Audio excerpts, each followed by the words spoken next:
xong chia là nơ cái tôn nó chỉ có hải sẽ hải lên cả cái tôn nó nghe lệ tôn nó ngày lễ nha tôn nó quả lô xong lò xong chia tới tôn nó tao lấy không học con có cái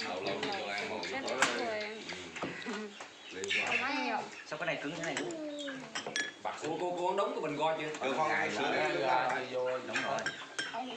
Chưa đúng á. nó nơi chả bị xong cho các tôi mà thấy tao nó cho nó mỏ cái cá nó Ok.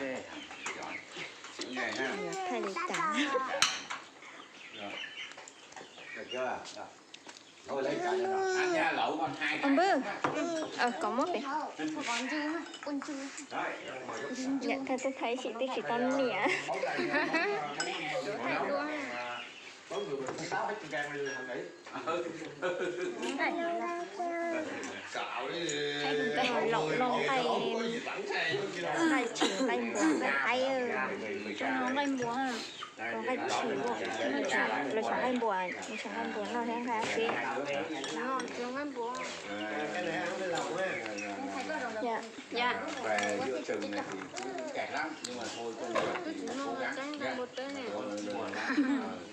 bây giờ mình tại vì mình làm từ tháng 7 mà bao nhiêu thứ làm máng làm biết là bây giờ là còn tháng rồi thôi không có việc rồi tôi thì con thạch của hết một chỗ thấp để ông nó là thế này cũng ta chỉ cái liếng thôi cùng cái đâu cùng kia để cái đâu